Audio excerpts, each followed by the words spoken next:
Brestois, Brestoise, attention, épisode de grande qualité, épisode historique même. Bienvenue pour ce 63e épisode de Brest On Air où je suis rejoint uniquement par Fanch, mais pas uniquement finalement, puisqu'on va recevoir, mon cher Fanch, un invité. Oui, pas n'importe lequel. Pas n'importe lequel, et déjà, comment vas-tu, Fanch ? Est-ce que les vacances se passent à merveille ? Les vacances se passent à merveille, et puis j'attendais ce jour, justement, ce vendredi des vacances, avec impatience, puisque notre rendez-vous est calé maintenant depuis quelques jours, avec notre invité, et puis effectivement, voilà, moi, c'était une impatience, l'impatience commençait à être importante, là. Et toi ? Impatience non dissimulée. Hein. Tout à fait. Et donc, si vous avez suivi nos différents réseaux sociaux, vous savez qui est l'invité aujourd'hui de Brest On Air. Si vous avez lu également le titre de ce podcast, vous savez également. Fange, allez, je vais te laisser donner le nom. Hein, le nom. Et oui, parce que c'est le premier joueur en activité du Stade Brestois 29 à participer à Brest On Air. On avait déjà reçu Robert Malm, Steve Elana et Quentin Bernard, qui étaient eux des anciens joueurs.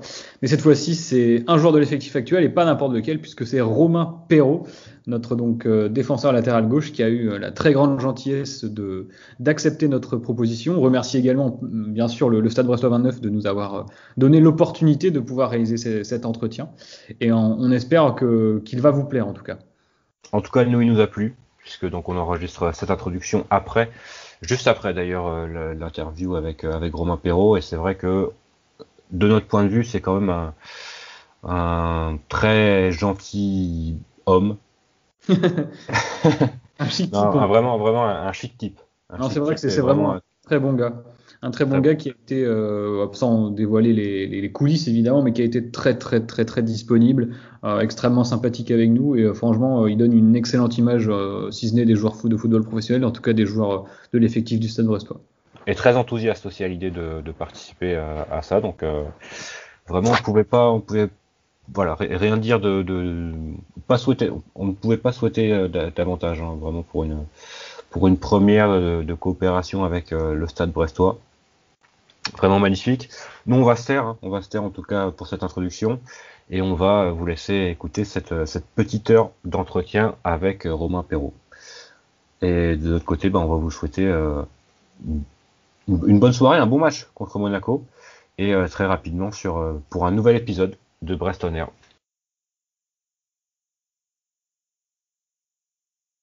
Le dernier invité du podcast était Quentin Bernard. Quoi de mieux finalement pour lui succéder que son successeur au poste de latéral gauche sous les couleurs du Stade Brestois. C'est Romain Perrault qui nous fait le plaisir d'être avec nous aujourd'hui. Bonjour Romain, et un grand merci d'être avec nous. Comme je le disais un peu en off-air, on va dire, t'es le premier joueur du Stade Brestois, en tout cas, qui évolue actuellement au club, à accepter de faire cette petite émission. Donc, un grand merci déjà. Tout d'abord, bonjour. Merci de m'accueillir, Quentin et François. Franchement, c'est un honneur. Alors, si je suis le premier joueur, je vous remercie. Et puis, j'espère qu'on va passer un bon moment, ça, j'en doute pas, et que les supporters et les amoureux du Stade Brestois passeront un bon moment également. En tout cas, c'est l'idée. C'est l'idée. On va voir si ça va être exaucé, mais en tout cas, l'idée est là. On avait fait une petite devinette pour que les gens sur les réseaux sociaux puissent essayer de trouver l'invité, donc toi, Romain. On avait posté 3 indices. On va te demander quand même de les vérifier. Donc tu as joué des matchs de Coupe d'Europe. J'ai joué les matchs de Coupe d'Europe. J'ai commencé ma carrière professionnelle en Europa League. Ouais. C'est assez rare, mais c'est vrai que c'est pas commun. Ouais. C'est vrai que c'est assez spécial, mais mon premier match titulaire en professionnel, c'est en Europa League. Ouais, face à Krasnodar. Donc on était déjà éliminés avec l'OGC Nice. Et du coup, à l'époque, le coach Lucien Favre avait décidé d'opérer un turnover pour donner la chance à quelques jeunes, et j'étais parmi les élus, et voilà, j'ai eu la chance de jouer, ça s'était bien passé, on avait gagné 2-1, franchement un beau souvenir. Et apparemment tu jouais milieu gauche. J'avais joué piston gauche dans un 3-5-2. Okay, je me souviens. Ouais. Non, j'avais déjà C'était à 19-20 ans, j'avais déjà reculé déjà. À l'époque, j'avais déjà reculé, ouais. Très bien. Deuxième petit indice. Tu es Ouais. un grand amateur de café le matin. Ouais, le matin, c'est vrai que il me faut un petit café. Il me faut un petit café, tout simplement pour un peu me réveiller, pour lancer la journée. Une fois que j'ai bien déjeuné, que j'ai pris mon café, on peut y aller et croquer dans la journée. Et le troisième indice, bon là, y a pas trop de surprise, hein. Tu joues au Stade Brestois, ça tu peux aussi le confirmer. C'est ça, bien sûr, non, il n'y a pas de doute là-dessus. Et jusqu'en 2025. Ouais, ouais. Alors, Romain, on va commencer peut-être par un peu l'actualité le match notamment de vendredi dernier et surtout l'après-match. En fait, voilà, le match s'est passé, défaite 3-2, Mm. mais une très très belle image du Stade Brestois et justement en après-match, Oussem Aouar a dit qu'il prenait du plaisir à chaque fois qu'il regardait le Stade Brestois. Est-ce que j'imagine que déjà ça te fait plaisir, mais qu'est-ce que ça t'inspire en tant que joueur? Oui, non, mais c'est vrai que je pense que aujourd'hui, on est reconnu dans le championnat pour être une équipe attractive. On propose un jeu vraiment alléchant, je trouve. Nous, on prend du plaisir, les joueurs sur le terrain, ça c'est sûr et certain. On se régale. Maintenant, il faut aussi parfois trouver le curseur entre le plaisir et l'efficacité, prendre des points. Donc, c'est vrai qu'on s'est régalé. Je pense que tout le monde s'est enfin, le public, les téléspectateurs se sont régalés face à Lyon, mais nous, on a quand même quelques regrets parce qu'on aurait aimé au moins prendre un point. Mais en tout cas, mine de rien, en tant que joueur, c'est quand même satisfaisant de pouvoir procurer du plaisir aux gens, aux supporters, à ceux qui nous poussent, qui nous soutiennent. Et ça, je trouve que c'est vraiment important, d'autant plus par rapport à la situation actuelle, quand même, qui est un peu lourde, qui est un peu pénible. Et cette ambiance un peu morose, on essaie d'un peu de la rendre voilà, sympa, voilà, tout simplement. D'accord. Et pour revenir sur le match de Lyon, et on a vu ça dans d'autres matchs cette année, on a l'impression que vous n'êtes vraiment pas très très loin de jouer un petit peu plus que le maintien et de viser pourquoi pas une huitième, dixième place. Il y a toujours quelques petites erreurs ci et là qui viennent gâcher un contenu qui est généralement plutôt bon. Comment tu l'expliques, toi? Qu'est-ce qui manque justement à ce Stade Brestois version 2020-2021 pour passer un cap, parce qu'on sent l'équipe meilleure que l'année dernière déjà, mais pour passer encore peut-être un cap supplémentaire? C'est vrai que je pense que cette année, sur certains matchs, on a peut-être un peu loupé le coche. Je pense à certains matchs, notamment à Angers. On domine vraiment la première mi-temps, on fait un super match et on n'arrive pas forcément à prendre des points. Bon, il y en a eu d'autres aussi, je ne sais pas forcément en tête, mais voilà, il y a eu des matchs où on a loupé le coche, comme je disais. Maintenant, quels sont nos points, enfin, nos axes de progression? Ça peut être peut-être un peu plus de constance sur l'ensemble des matchs. Il y avait des matchs où on démarrait très bien, on faisait vraiment de belles premières mi-temps, et en deuxième mi-temps, on était plus en souffrance, on avait un peu de mal à garder le ballon. Mais voilà, je pense qu'il faut être un peu plus régulier, un peu plus constant dans l'effort, dans la prestation, peut-être un peu plus concentré. Et je dirais peut-être un peu plus malin aussi. Voilà, un peu de malice, un peu de vice sur certains matchs, ça ne nous aurait pas fait de mal. Mais voilà, on progresse. Je pense que a vraiment un fort potentiel cette année et on progresse tous ensemble. Et c'est ce genre de match qui vont nous aider à passer des paliers. Ouais. Et justement, je rebondis sur ce que tu dis sur les progrès, parce que par rapport à l'année dernière, je trouve que c'est quand même assez criant. L'équipe joue mieux, enfin, de manière générale. Qu'est-ce qui a changé finalement par rapport à l'année dernière? Parce que toi, tu étais déjà là dans l'effectif. Le coach était le même. Évidemment, des joueurs sont arrivés. On pense à des joueurs comme Steve Mounier, Franck Honora, qui apportent énormément à l'équipe Mm. également. Qu'est-ce qui a Bien sûr. changé sinon, outre enfin, est-ce que c'est uniquement les nouveaux joueurs ou peut-être des choses aussi au quotidien, à l'entraînement ou une prise de conscience des joueurs en général qui ont compris qu'ils ils étaient clairement au niveau de la Ligue 1, quoi.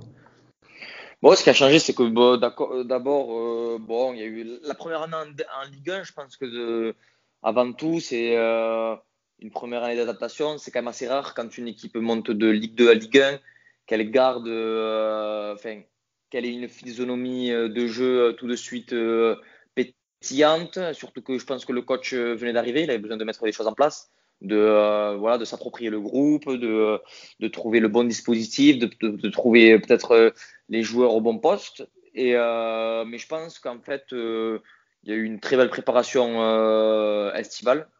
Voilà, on a fait de très bons stages, on s'est très bien entraîné. Je pense qu'on a compris le projet de jeu du coach. Je pense que voilà, de ce 4-4-2 qui, bon, maintenant, on joue plus en 4-3-3, c'est vrai ces derniers temps, mais le 4-4-2, on le maîtrise plutôt bien. Et je pense que c'est un collectif, tout simplement. Je pense que l'ensemble des joueurs, l'ensemble du groupe, j'ai envie de dire, valide le projet et on tire tous dans le même sens. Et c'est pour ça que sur le terrain, ça donne un rendu assez plaisant. Et justement, même au niveau, comme tu le disais tout à l'heure, je pense que les joueurs prennent pas mal de plaisir, que ce soit en match ou même aux entraînements. Hein. Oui, Mais bien sûr. c'est vrai que je trouve que ton jeu quand même est assez mis en valeur au Stade Brestois et avec la philosophie de l'entraîneur justement, ce qui serait peut-être pas le cas dans toutes les équipes de Ligue 1 malheureusement.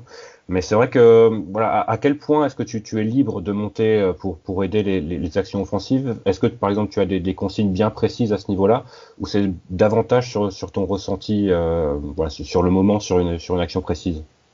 Non, par rapport à ça, c'est vrai que le coach me laisse beaucoup de liberté. Moi, personnellement, dès que je peux y aller, j'y vais. Ça, il n'y a pas de souci là-dessus. Justement, il me freine pas du tout. Même parfois, il m'encourage à voilà, venir fermer sur les centres qui viennent de la droite. Si je peux voilà, finir moi-même ou faire plaisir à un coéquipier. Donc, moi, là-dessus, c'est vrai que ça colle un peu à mon jeu et je m'y retrouve énormément. En plus de ça, bon. Ça me dérange pas forcément de faire les allers-retours sur le côté, de faire les efforts, les contre-efforts. Donc aujourd'hui, c'est vrai qu'il y a cette liberté de la part du staff et ça me permet d'être épanoui, de jouer mon football quoi, tout simplement. Et juste une question pour rebondir là-dessus, est-ce qu'il y a un Romain Perraud avant le départ d'Ibrahima Diallo et un Romain Perraud après le départ d'Ibrahima Diallo? Euh, non, pas forcément, pas forcément. Ce qui est sûr, c'est que Euh, moi, ça m'a pas forcément affecté son départ ou même. Enfin, je m'entendais très bien avec Ibra, c'était un super joueur. Je pense il nous manque quand même cette année. Maintenant, moi, par rapport à moi, à mon jeu, ça n'a rien affecté. Enfin, ça n'a rien changé. Je pense que il y a absolument pas de rapport, vraiment pas. D'accord, d'accord, d'accord. Et il y a aussi bah, évidemment l'arrivée de Steve Mounier, hein, qui fait Ouais. un grand bien, je pense, à l'équipe. Et c'est vrai qu'avoir un joueur de cette qualité au Stade Brestois, ça montre aussi que le Stade Brestois progresse, le fait de pouvoir accueillir ce genre de joueurs. Comment on fait pour résister? Parce que finalement, voilà, avec l'entraîneur, vous avez quand même peut-être pas des consignes, mais il vous encourage quand même à relancer plutôt court. Et il y a toujours cette tentation, pardon, de pouvoir relancer long sur Steve Mounier et de savoir que finalement, lui, il peut faire quelque chose avec un long ballon, même un long ballon un peu saucisson. Hein, il arrive quand même à faire des miracles. Euh, Comment justement, voilà, on résiste à cette tentation, pardon, j'y arriverai pas, quand on est sous pression de pouvoir relancer sur Steve Mounier. Non, je pense que la relance, c'est quand même aujourd'hui, c'est l'un de nos points forts parfois, mais ça peut aussi on peut aussi se mettre en difficulté quelquefois aussi. Maintenant, je pense que quand on a la possibilité de repartir de derrière, de créer des décalages, qu'on est en surnombre par rapport aux attaquants adverses, on peut relancer. Maintenant, les équipes commencent à nous lire, commencent à bien nous étudier. Je pense qu'elles viennent nous presser de plus en plus haut d'avoir Steve Mounier qui a cette faculté de garder les ballons, de gagner énormément de duels aériens, ça nous permet aussi d'avoir cette solution de mettre un petit ballon long ou voire même d'allonger complètement pour faire remonter le bloc. Donc je pense que aujourd'hui on a plusieurs flèches à notre arc, j'ai envie de dire, et il faut qu'on puisse les utiliser de la meilleure des façons, quoi. Mhm. Je vais rebondir moi sur le côté un petit peu tactique de nos questions de ce début d'entretien. Brest cette année a connu deux grosses déconvenues à domicile, donc contre Strasbourg 3-0, puis face à Metz un peu plus récemment 4-2. Donc les deux matchs ont été vraiment différents parce que contre Strasbourg ça avait été un match assez pénible. D'ailleurs c'était le dernier match pour nous en tribune Quimper de la saison. Hein. Je pense que on n'en verra d'ailleurs pas d'autres, j'en ai bien peur. Mais et contre Metz c'était un match plus ouvert. Il y a eu quand même un point commun entre ces deux équipes, c'est le système tactique qui était un 3-5-2. et qui n'ont laissé en théorie un seul joueur sur les côtés. En tant que latéral, toi, est-ce que c'est difficile de jouer contre ce genre de système? Est-ce qu'il faut jouer vraiment différemment, s'adapter? Est-ce que dans la semaine, vous préparez des choses différentes? Ou comment est-ce que tu peux nous en parler justement de ces équipes qui évoluent de manière un petit peu moins classique que les autres? Ouais, non, bien sûr, c'est vrai que c'est particulier de jouer face à une équipe qui joue en 3-5-2, surtout que maintenant il y a des équipes qui jouent en 3-5-2 et je crois que même si je me demande si je me demande si je jouais pas en 3-4-3. Donc en fait, il y a des particularités sur chaque système. Maintenant, par exemple, je trouve que face à Strasbourg, c'était un match comme tu as dit pénible. On a eu du mal à trouver les décalages, à mettre de la vitesse. Je trouve que tactiquement, on a été ouais, vraiment bien muselé.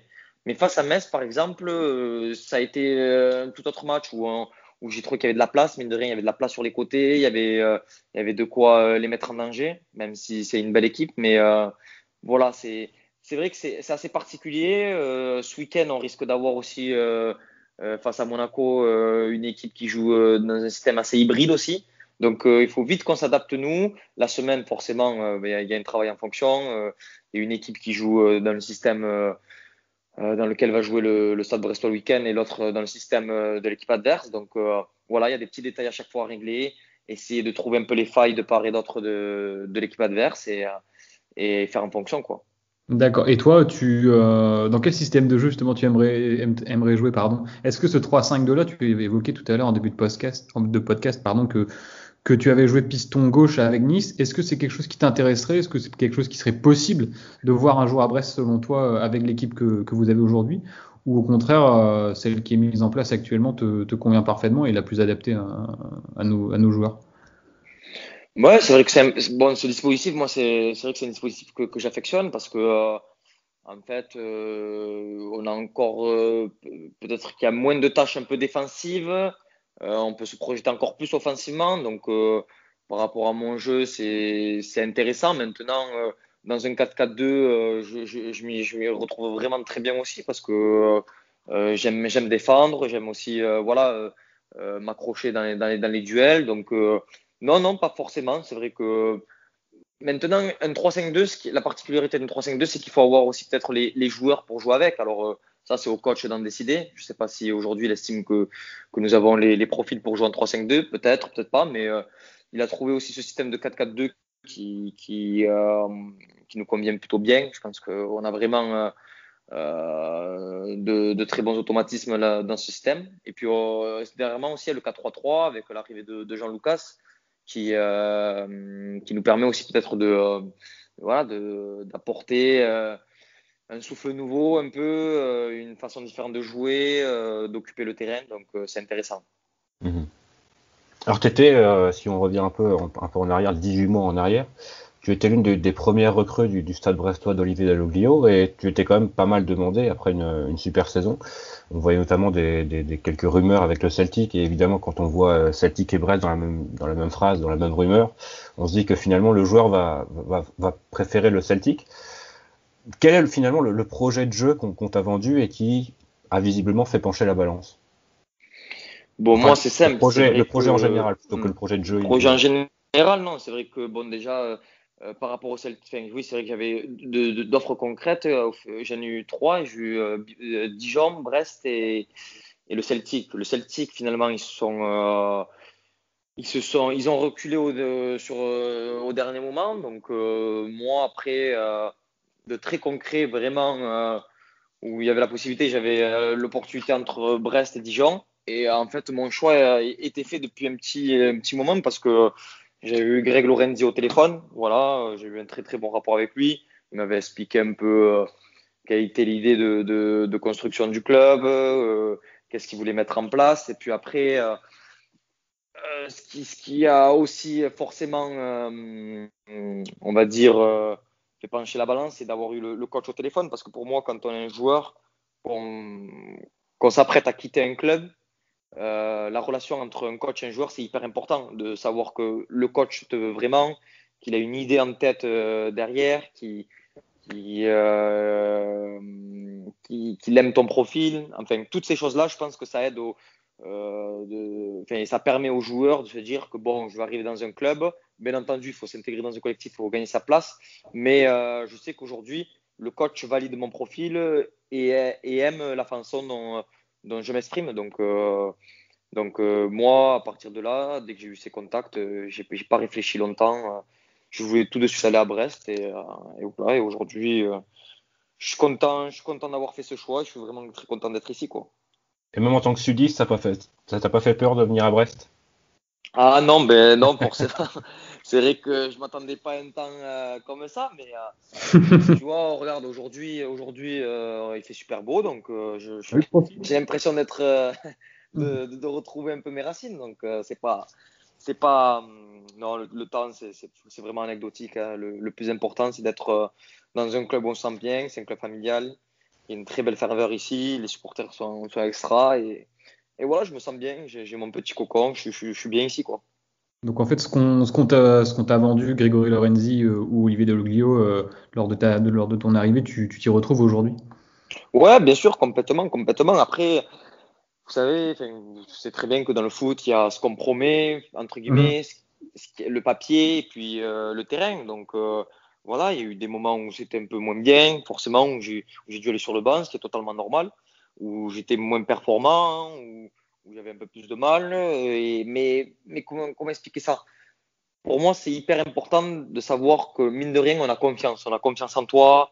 On va te laisser du temps. On sait que voilà, il y a un projet, tu es inclus dans un projet. Et puis voilà, pour un joueur, c'est d'avoir cette stabilité, c'est vraiment important. Et comme je le répète, mais je suis vraiment content d'avoir fait ce choix et j'ai jamais douté, quoi. Et il y Ah, a des tellement joueurs. content que t'as prolongé finalement. Donc Voilà. finalement, voilà, Bien sûr, bien sûr.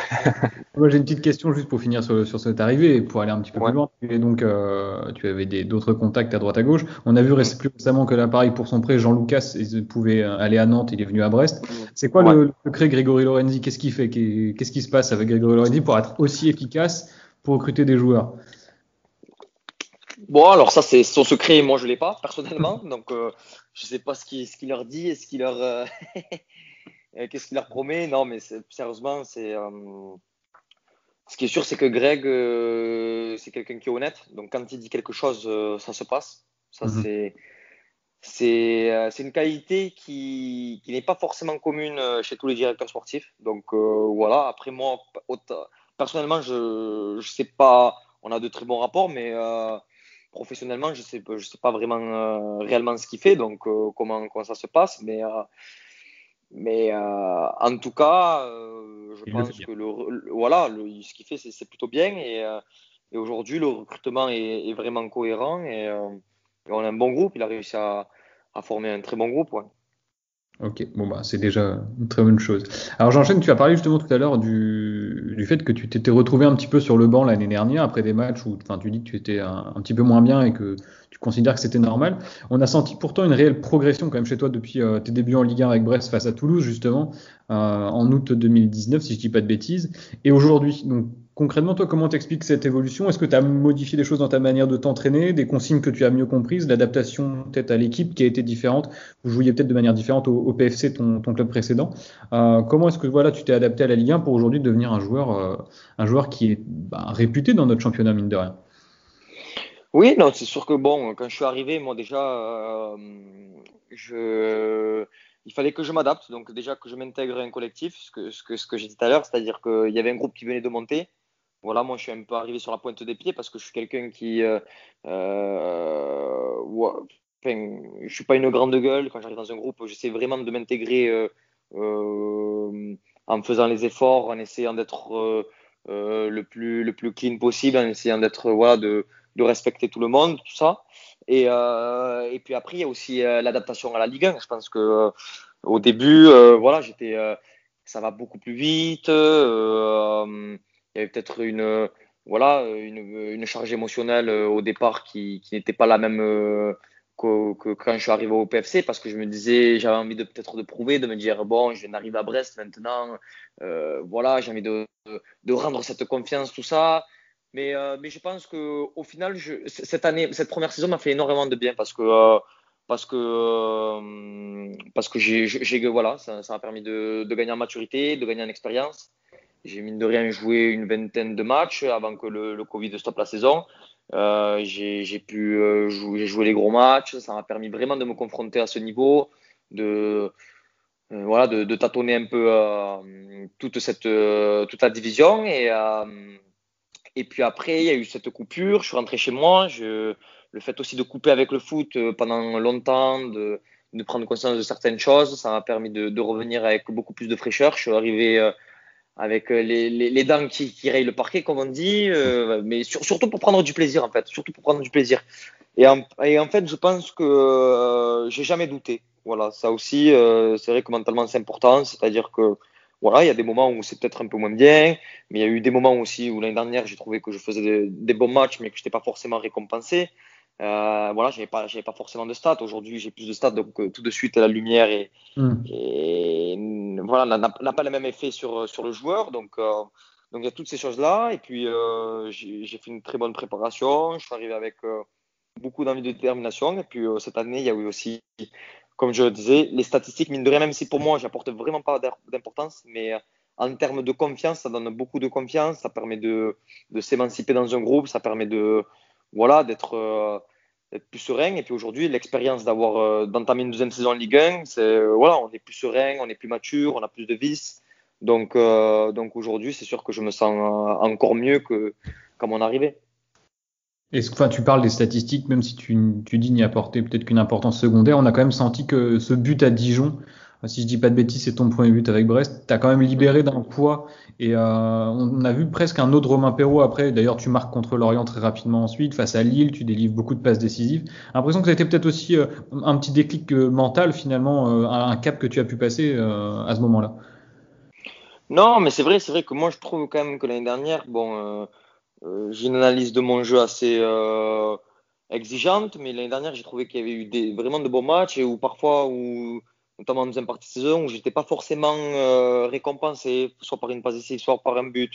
Et parfois, c'est vrai que là où je te rejoins, je suis d'accord, c'est que peut-être qu'un but, voilà, ça peut déclencher un petit déclic, du style, j'ai ouvert mon compteur, ça fait du bien, voilà, maintenant.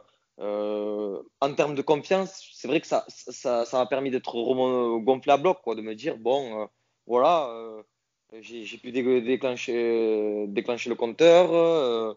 Et derrière, le plus important pour moi, c'est pas forcément, en fait, là où je suis plutôt satisfait, c'est que c'est marquer un but, c'est bien, mais il faut être aussi régulier dans ses performances. C'est-à-dire que même des fois où on a des matchs où on n'est pas décisif, il faut essayer d'être régulier, performant défensivement, parce qu'avant tout, c'est mon job. Là, on parle beaucoup de stats offensives, mais le plus important, voilà, c'est mon travail défensif. Et aujourd'hui, en régularité, je trouve que c'est plutôt intéressant. Et voilà, on va essayer de continuer à progresser là-dessus et d'enchaîner les matchs jusqu'à la fin de la saison.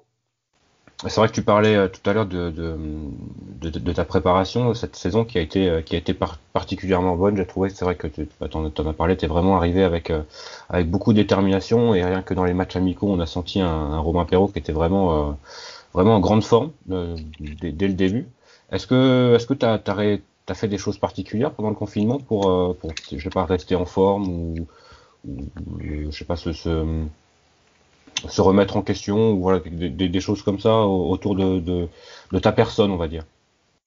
Pas tellement, non, mais c'est vrai que ce qui est sûr, c'est que en fait, le fait d'être rentré chez moi, ça m'a fait du bien de retrouver mes parents, mes sœurs, ma famille. Ça faisait très longtemps bon, que j'avais pas pu passer autant de temps avec eux parce que bon, ça fait depuis un certain moment maintenant que je joue au foot et que je suis parti de la maison. Donc, puis aussi de relativiser par rapport à voilà, cette pandémie un peu, de prendre un peu de recul sur le foot. Puis après, je me suis beaucoup entretenu physiquement. J'ai un pote à moi qui est préparateur physique, donc qui me faisait des séances. J'ai beaucoup fait de foot à 5 avec mes potes. J'ai énormément joué. Voilà. Et puis en fait, le fait de créer un peu ce manque, ça m'a donné vraiment, on va dire, la bave, ce sentiment de manque énorme. et j'ai besoin de prendre du plaisir, quoi. Tout simplement de reprendre du plaisir à jouer au football. Et surtout, je pense aussi, ce qui a été important pour moi, c'est que c'était la première année depuis 3 ans, et ça, mine de rien, ça fait beaucoup, beaucoup de bien, que j'ai enchaîné une saison, enfin, 2 saisons consécutives dans le même club. Et ça, c'est très, très important. C'est-à-dire, quand je suis arrivé à la prépa, je connaissais tout le monde, je m'entends très bien avec tout le monde, moi. Vraiment, il n'y a aucun problème là-dessus. Il y a un super groupe. C'était super. J'ai retrouvé mon appartement. Enfin, en termes d'adaptation, voilà, il n'y avait pas tous les problèmes d'arriver à l'hôtel, de connaître la ville, de découvrir tout ça, voilà, d'arriver un peu petit à petit. Là, j'étais vraiment enfin, j'avais bien aménagé déjà dans la ville. J'étais bien dans le club. Donc, ça aussi, mentalement, ça fait du bien, quoi. Et on sait que notamment Olivier Dalloglio, il a expliqué notamment dans une interview de SoFoot, essaie d'impliquer à fond ses joueurs dans des idées assez novatrices finalement dans le monde du football, comme des choses comme le yoga, la sophrologie et tout ça. Est-ce que tu as essayé toi deux, trois trucs de ce genre Ouais, bien pour sûr, mieux te c'est vrai que sentir?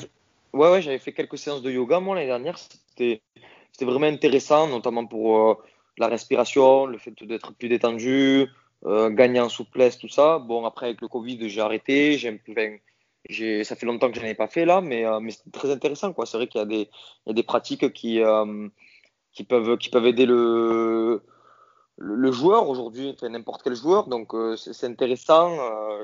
C'est vrai que le coach est beaucoup axé là-dessus. Et c'est aussi voilà comment dire oui, des pratiques qui peuvent nous aider, quoi, nous aider. Et aujourd'hui, par exemple, on a un préparateur mental au club, Jean-Paul, qui vient, qui parle aux joueurs, qui donne des conseils pour mieux se dormir, pour mieux se détendre, pour mieux récupérer, tout ça. Donc, c'est vrai qu'il y a la partie terrain, mais aussi la partie en dehors qui est vraiment importante pour un joueur professionnel aujourd'hui. Mhm. Et j'ai vu aussi dans une vidéo que tu utilisais du Vic sous le maillot Ouais, ouais, pour mieux respirer. bien Ça sûr. marche vraiment ça ou pas? Ouais, moi ça me fait du bien. J'utilise depuis longtemps. Ça, c'est même quand j'étais un peu plus jeune. Ça permet un peu de dégager les narines, de donner un sentiment d'air frais. Et voilà, ça. Enfin, en tout cas, moi, c'est un petit rituel que j'ai avant chaque match et Mhm. ça me permet, voilà, de. Alors, est-ce que c'est mental ou pas? Mais en tout cas, moi, ça me permet d'être prêt pour le match, tout simplement. Après, c'est L'air vrai que marquant. le week-end dernier, j'avais un rhume, j'en ai utilisé, et c'est vrai que c'est pas mal. C'est pas mal. Et tu vois, Moi, c'est pas si moi, mal, je ouais. reviens un peu sur le côté, donc tu parlais tout à l'heure du Covid, du confinement, etc. Alors nous, si on fait ce podcast depuis presque Mm. maintenant 2 ans, Quentin, c'est aussi pour parler aux supporters. Et justement, les supporters, cette année, ils sont un peu exclus malgré eux de la saison. Ouais. Enfin, vous n'y êtes évidemment pour rien, vous, les joueurs. Mm. Tu as un style de jeu, justement, j'ai l'impression qu'il se nourrit vachement de la tribune, des supporters, des gens qui vont t'encourager sur Ouais. ton côté. Comment est-ce que vous avez réussi à remplacer de manière collective et toi de manière personnelle cette absence de supporters pour conserver l'énergie parce que les matchs à huis clos c'est quand même à la télé c'est Ouais. parfois assez pénible et je Mm. pense que pour vous ça doit être assez horrible aussi au quotidien. Je vais pas te mentir, c'est vrai que c'est compliqué. Aujourd'hui, bon, de toute façon, on peut pas faire autrement, mais nous, puisqu'on connaît l'ambiance à Le Blé, je suis sûr et certain que je pense que l'influence des supporters même aurait pu parfois faire basculer un match, hein, parce que Bah, on sent vendredi qu'il y a dernier. ouais, par exemple, totalement. Je pense qu'il y a vraiment ce manque voilà, des supporters. Enfin, je pense que quand on joue au foot, on joue pour ça, quoi, pour vibrer, lorsqu'on fait une accélération, lorsqu'on fait un tacle, de sentir cette foule, quoi. Vraiment, c'est hyper important pour nous. Et aujourd'hui, ça nous manque cruellement. Et on est déçus pour nos supporters. Pour nous, c'est compliqué. Je trouve que ça devient même lassant maintenant. Enfin, personnellement, en tout cas, moi je trouve que la saison est longue, que c'est pas facile quand même de traverser les matchs comme ça, à huis clos, des villes à moitié désertes. Donc c'est particulier. Maintenant, on n'a pas tellement le choix, hein, comme je disais, mais j'espère vraiment que l'année prochaine, bon, je pense que cette année c'est dorénavant fini, mais au moins l'année prochaine, qu'on retrouve nos supporters, quoi. Il faut absolument trouver une solution. Et pourtant, alors malgré l'absence des supporters, tu disais qu'à Le Blé, il y avait une ambiance qui était plutôt sympa et c'est pas moi qui vais te dire le contraire. Euh, enfin, les résultats de Brest à domicile sont bons cette année, étonnamment, hein, malgré l'absence enfin, voilà, des groupes et tout.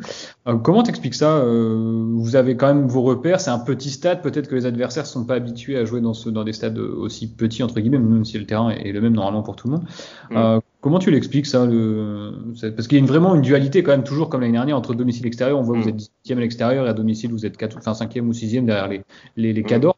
C'est difficile à expliquer pour nous, mais peut-être même pour vous finalement. C'est vrai que non, mais je pense que pourtant, il n'y a pas forcément d'appréhension quand on va jouer à l'extérieur, mais on sent, je sais pas, peut-être qu'il y a une âme dans ce stade, mais on sent que, enfin, c'est pas certainement, c'est que je pense que oui, mais même je pense que quand on joue à domicile, on se sent plus fort, on connaît le terrain, comme tu as dit, on a nos repères. Parfois aussi, il y a le vent, enfin, il y a le vent, oui, le vent et la pluie, Ah, le temps un peu breton, assez voilà, typique ici, qui fait déjouer un peu les adversaires. C'est vrai que parfois, ils ne sont pas forcément habitués. Donc, en tout cas, quand on joue à domicile, c'est peut-être qu'on a un surplus d'énergie, un surplus voilà, toujours un peu plus de gaz qu'à l'extérieur ou de détermination. Alors, pourtant, c'est vraiment pas voulu, quoi. Je pense que nous, les joueurs, on aimerait être aussi dans les premiers au classement à l'extérieur, mais c'est difficile à expliquer. Maintenant, peut-être que ça là aussi, c'est un axe de progression pour peut-être la fin du championnat ou les saisons à venir, quoi. Essayer d'être régulier, c'est justement. Et- Et je pense qu'aujourd'hui, on est 12e, on se bat encore pour le maintien. Si on était un peu plus régulier tout au long de la saison, on serait peut-être 8e ou 7e, quoi. Ouais, Mhm. Et juste pour revenir une dernière fois sur le Blé, ton premier match à Le Blé, c'était contre Toulouse, donc c'était pour ouais. nous la remontée en Ligue 1. T'avais trouvé ça bien l'ambiance comme ça en arrivant à Brest, parce que tu venais quand même du PFC, alors sans manquer de Mm. respect bien sûr au PFC, c'était pas le stade le plus chaud de France. Hein, Mm. Ouais. t'as trouvé ça comment? T'étais un petit peu surpris ou enfin, t'avais déjà joué à Le Blé, je sais pas. Non, c'était la première fois que je venais dans le blé. Franchement, moi, j'ai vraiment été surpris, quoi. C'est pour ça que, ouf, ça m'a. C'est vrai que j'étais assez impressionné. J'ai trouvé vraiment une ferveur exceptionnelle. Enfin, c'est un petit stade, mais c'est un stade, je trouve, qui a vraiment du charme, qui est assez spécial et je le trouve superbe, quoi, ce stade, parce que ça pousse, mine de rien, et on s'y sent bien. Non, non, ce match-là, ça m'a vraiment marqué et je m'étais rendu compte de là où j'étais arrivé, quoi. Que t'avais fait le bon choix. Ouais, bien sûr, bien sûr. Alors, il y a quelque chose qui revient pas mal sur ta progression sur ces 18 derniers mois, c'est notamment la position de ton corps en match, quand tu reçois le ballon. C'est quelque chose que tu mentionnes assez souvent dans les interviews notamment. Qu'est-ce que ça veut dire concrètement, voilà, changer de la position de ton corps? Ouais, bah alors enfin, c'est le coach qui m'en a parlé. Alors peut-être que moi, enfin, en plus, c'est des choses on ne se rend pas forcément compte sur le terrain. En fait, il m'expliquait que ma première touche de balle, euh, dès que possible, il fallait que je la fasse vers l'avant. Il me disait, même si après, tu n'as pas la solution, par exemple, pour trouver un soutien offensif ou dans l'axe, tu auras le temps de revenir derrière et de refaire tourner avec ton central, etc. etc. Et en fait, c'était juste, je pense, une position de corps à trouver, à bien placer ses épaules, à être de trois quarts. Et c'était quelque chose peut-être que je ne m'étais pas forcément rendu compte quoi, sur le moment. On a beaucoup bossé là-dessus. Parfois, voilà, des petites séquences à la fin d'entraînement, 10-15 minutes, juste de recevoir un ballon, bien m'orienter le long de la ligne et voilà, et jouer de l'avant et faire ce contrôle de l'avant, faire en tout cas cette première touche de l'avant. Mhm. Et au final, ça m'a permis voilà, de progresser là-dessus. Du coup, en faisant ça, j'ai vu que j'avais plus d'opportunités qui se présentaient à moi. Donc, c'était vraiment intéressant, quoi. C'était vraiment intéressant de la part du staff de me faire part de cette, voilà, de cette façon de progresser. Mhm. Et est-ce qu'il y a d'autres petits détails de ce genre que tu as travaillé individuellement depuis que tu es à Brest? Oui, bon, il y a eu ça. Après, je pense qu'il y a eu les centres quand même que dès que je peux, je les travaille. Il y a la finition aussi devant le but. Après, je pense que on fait aussi beaucoup de duels à l'entraînement. Donc, dans le duel 1 contre 1, je sens que voilà aussi, je progresse. Aujourd'hui, voilà, je suis là j'étais venu ici pour progresser. Je suis en train de progresser. Et, et je sais là où il faut, là, dans quels aspects encore il faut que je progresse. Mais c'est vraiment intéressant parce que je sens que je suis dans le club pour progresser. Justement, tu parles de progrès. On a clairement évoqué ces progrès depuis ton arrivée, puis on les voit, tout simplement. Nous, on regarde tous les matchs, évidemment, du stade, et c'est assez flagrant.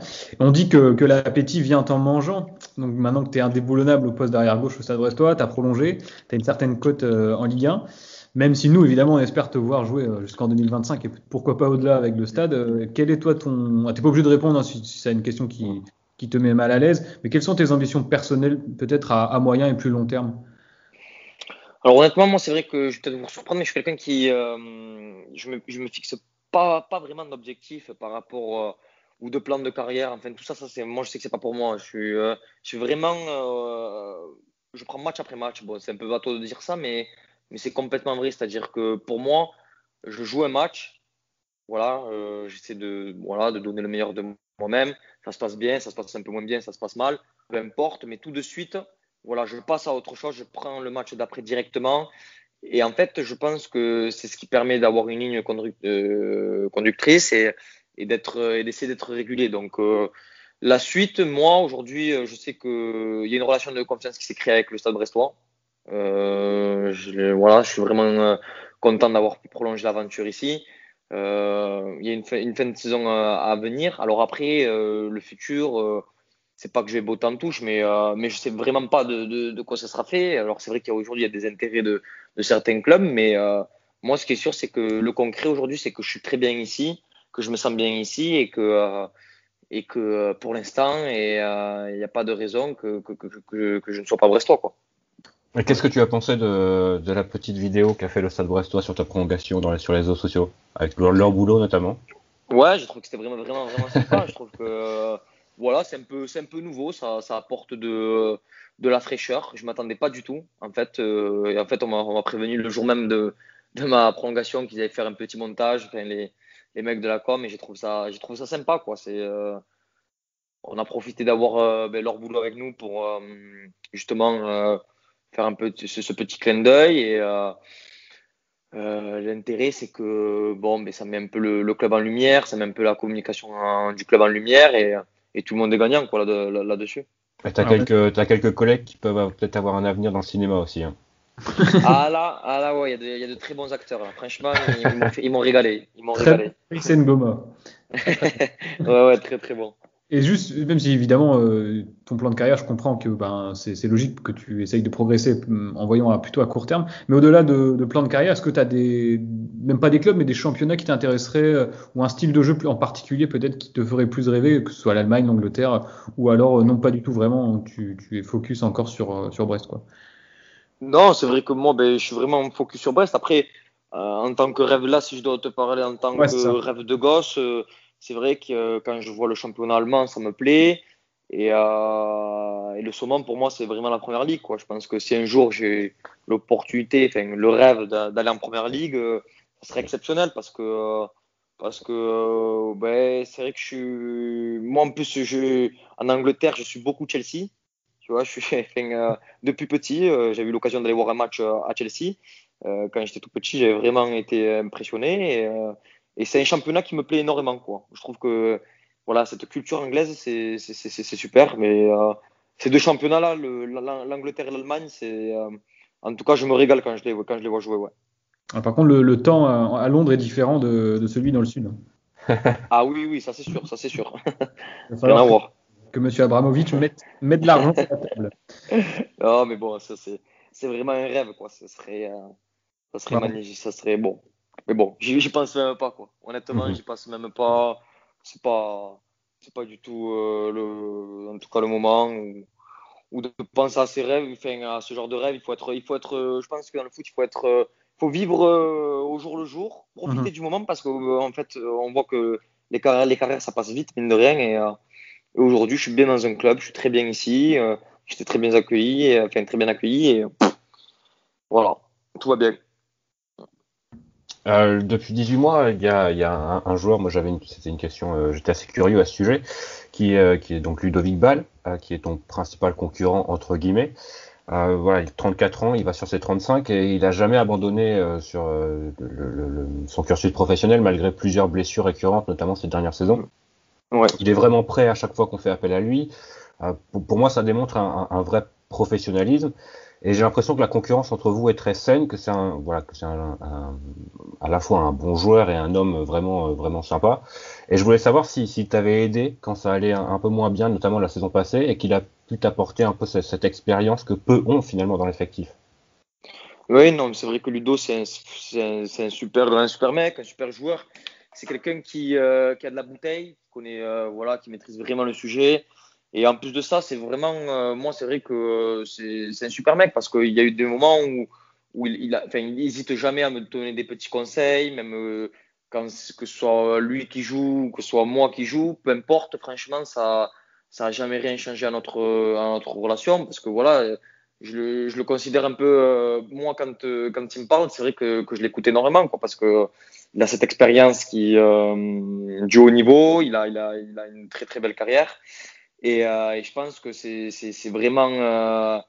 Enfin, j'ai la chance d'avoir une concurrence saine comme ça, avec un très bon joueur qui ne lâche rien. Il a 34 ans, mais à tous les entraînements, il se donne à 200%. Il est toujours de bons conseils. Et je pense que voilà, on se tire mutuellement vers le haut. Et c'est vraiment très bien, quoi. Bah, c'est bien d'entendre des choses pareilles parce que souvent on entend dans les clubs. On a vu là à Bordeaux Koscielny qui a allumé un peu tout le monde en conférence de Mm. presse. Il a l'air de mieux vivre à Brest. Alors on a parlé justement des progrès, et toi-même tu les as évoqués, les progrès de l'effectif. Mais même au niveau du club, on sent, de l'extérieur en tout cas, on a l'impression que le club fait de gros efforts pour moderniser un petit peu tout, infrastructure, les centres d'entraînement. On parle de plus en plus du nouveau stade. L'équipe est bien en place et joue bien en Ligue 1. Est-ce que tu dirais, toi, aujourd'hui, là, en 2021, qu'il fait bon d'être joueur au Stade Brestois?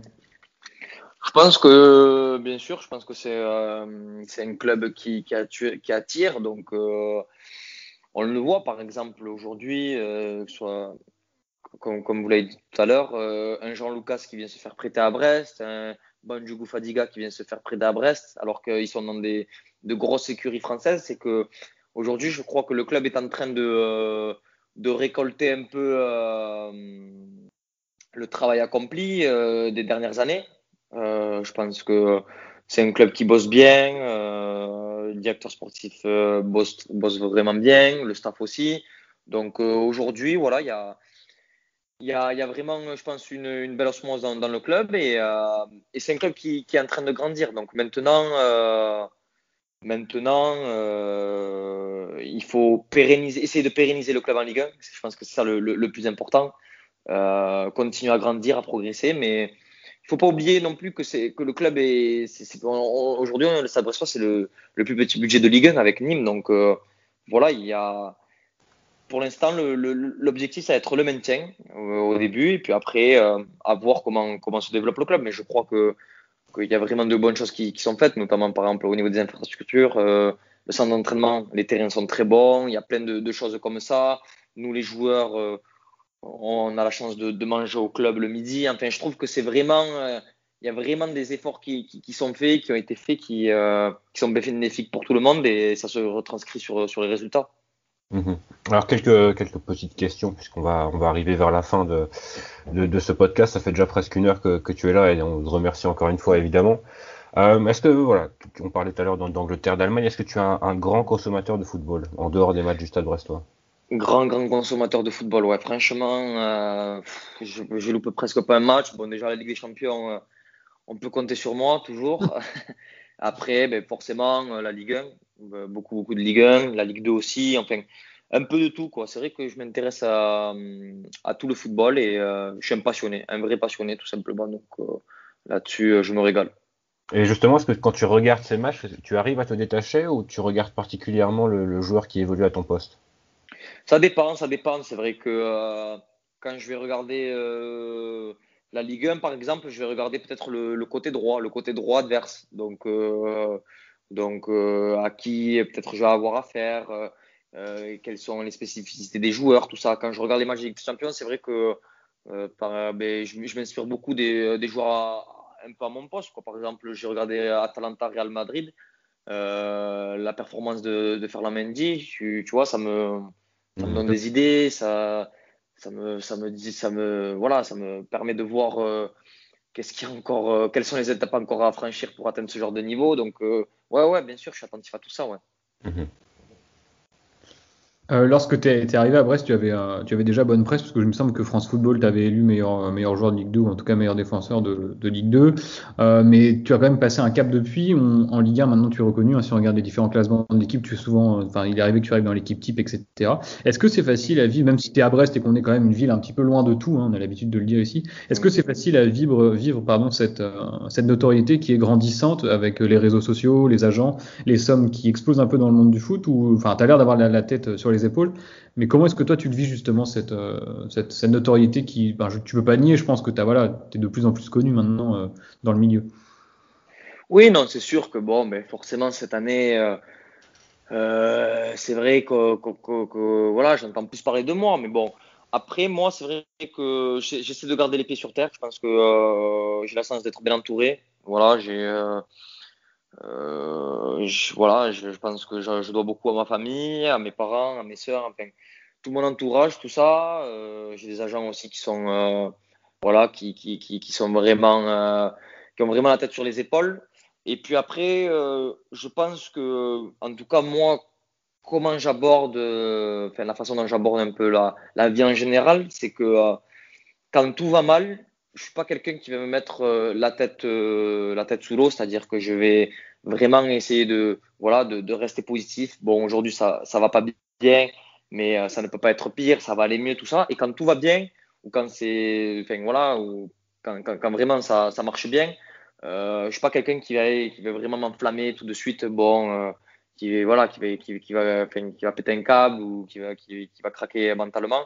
Je pense que voilà, il faut avoir. Je parlais de ligne conductrice tout à l'heure. Je pense que c'est vraiment important de l'avoir aussi dans la vie. Il faut, à travers les états de forme, à travers voilà les émotions, il faut essayer de garder son calme et de jamais trop partir dans tous les sens, quoi. Mhm.